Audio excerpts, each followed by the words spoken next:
জল্লাদি রয়ে গেছে, একটু ভালো হয় নাই। আর রাত হইলে বলতো যে না, আমার 5 বার 6 বার লাগবো, আমি জীবনে বিয়া শাদি করি না, আমি চিরকুমার। হ্যাঁ, নতুন নতুন বিয়া করলে 6 মাস ধরে মানুষ এরকম বোর সাথে এনজয় করে। আর আমি তো জীবনে বিয়া শাদি করলাম না, আমি তো জেলেই ছিলাম। আর আমি জেলে ছিলাম দেখে কি হয়েছে, আমি কি সব শেষ করে দিছি, এই কথা বলতো। তারপর আমি মানে কি বলবো, আমি যদি পারতাম না কানতাম, পাও ধরতাম যে ভাই আমি পারতাছি না, আমার ছাইরা দেন, দরকার আপনি আরেকটা বিয়ে করেন, তারপর আপনার হাত থেকে আমার মুক্তি দেন, আমি আপনার কাছে কিচ্ছু চাই না, টাকা পয়সা কিচ্ছু চাই না। ওই অবস্থায় আমার সাথে ওরকম করতো। আমি মানে মেয়েদের যে মাসিক হয় মাসে মাসে, ওইটা হইলো বিশ্বাস করতো না, বলে একদিনে নাকি ভালো হয়ে যায়। ওই অবস্থায় আমার সাথে এরকম মিলামিশা, হ্যাঁ, মিলামিশা করতো। কানলে আমার বলতো আমি নাকি নাটক করি, আমারে মারতো ওই টাইমে। কি বলবো আর। আমারে এই যে ঝাড়ু দিয়ে পিটাইতো, আমার লাথি দিয়ে গর্তে বাইর করে দিত, মারতো। যখন এরকম আমার রাত্রে করতো, তখন আমি যখন বলতাম ভাই আমারে আমি পারতাছি না, তো আমারে আপনি ছাইরা দেন, সবার সামনে মানে বলতো যে তুমি চলে যেতে চাই, তুমি চলে যাইতে পারো। যখন মানুষজন চলে যেত তখন আমার উপরে অত্যাচার শুরু হইতো, গেট আটকাই দিয়ে আমার এই জায়গায় ওইটা পাড়া দিত। তারপর বলে যে আমাদের এত সহজে মুক্তি পাবি তুই, এত সহজে পাবি না তুই, এই কথা বলতো। বলতাছে এখন শুনলাম যে উনি নাকি আমার বিয়ের 3 দিন পর থেকে আর আমার শরীরে কোনো করে না, টাচ করে না। এটা হারামি, এটা মানে কি বলবো, ওর থেকে জানো আরো মনে হয় ভালো।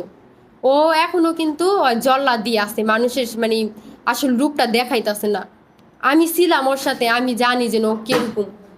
ও অনেক খারাপ একটা লোক। একজন ওর ছিল দিনার, কিন্তু ওনাদের মানে ও চালাকি করছে এটা, ওনাদের কারো সই নাই। কিন্তু ওই যে আমি যাদের মামা আন্টি মানে পাশাপাশি ভাড়া থাকতাম, ওনাদের ডাকছি, ওনাদের কাছ থেকে সই নিছে। আমি তো এটা বুঝি নাই চালাকি।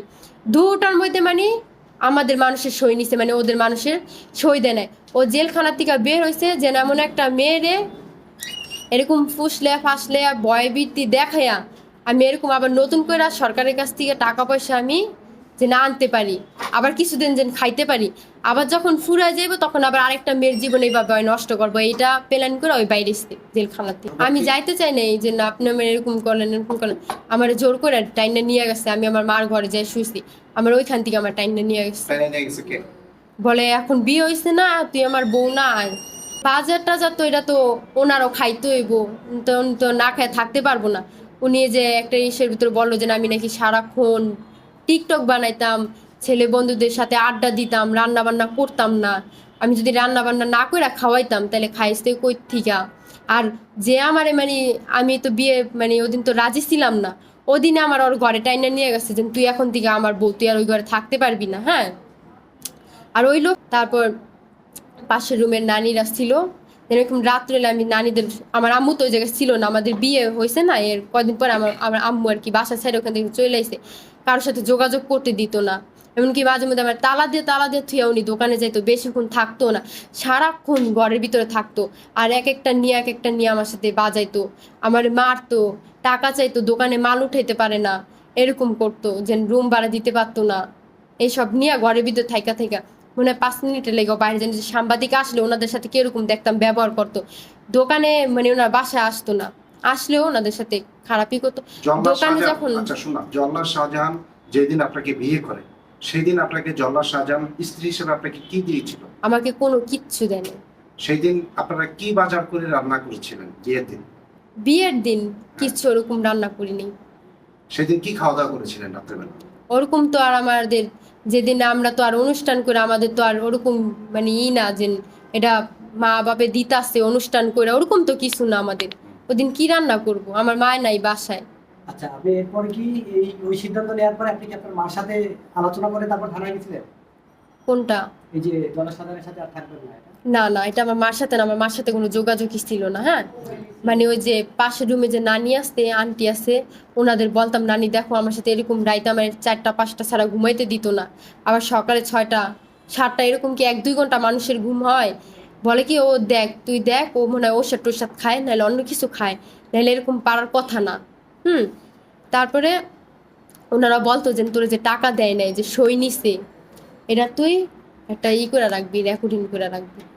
ওনারা ওই নানিরা আমারে বইলা দিচ্ছে, আমার অনেক উপকার করছে, ওনারাই আমারে সাহায্য করছে, এই জন্য ওর কাছ থেকে আমি মুক্তি যেন বাইরে হতে পারছি। নাহলে আমি বাইরে তো আমি এরকম ভাবি না যেন ওর কাছ থেকে আমি বের হয়ে আসবো বা কি। উনি মানে এরকম আমার আটকায় রাখতো যে বলতো কি যে আমি যদি চলে আহি তাহলে আমার পুরো 14 গোষ্ঠী বলে জেলে পড়বো, সব কিছু আমার কাছে রেকর্ডিং আছে। তাই আমি বলতাম আমি তো অন্যায় করি না, যে অপরাধ করছে ওরই করব, অপরাধ ছাড়া একজনরে আরেকজন কিভাবে দিব। আমার কাছে সব রেকর্ডিং আছে, আপনারা শুনবেন তাহলে আচ্ছা, আমি বুঝতে একটা পারবেন। জিনিস জানতে চাই, যে জিনিসটা হচ্ছে যে জল্লাদ শাহজাহানকে আপনি তো বিয়ে করার পরে অনেক দিন ওনার সাথে ছিলেন, কতদিন ছিলেন বিয়ে করার পরে? এই 2 মাসে থেকে 4-5 দিন কম আসছে, কতদিন? 4-5 দিন 1 মাস এরকম। 25 দিন ছিলেন। তো কখনো কি জানতে চেয়েছেন জল্লাদ শাহজাহান থেকে আপনি কিভাবে ফাঁসি দিয়েছিলেন? এই সমস্ত ঘটনা কি কখনো শুনেছেন তার থেকে, তার মুখ থেকে জানতে চেয়েছিলেন? না, উনি এসব বলে না, বলছে জানি মানে খালি উনি এটাই বলতো যে তুমি তো আমারে চিনো না, আমি দিনে ধরে গেলে মানুষের মানে বলে যে কল্লা হালাই দিচ্ছি, এমনি ঈদে পার দিচ্ছি, এটা সেটা বলতো।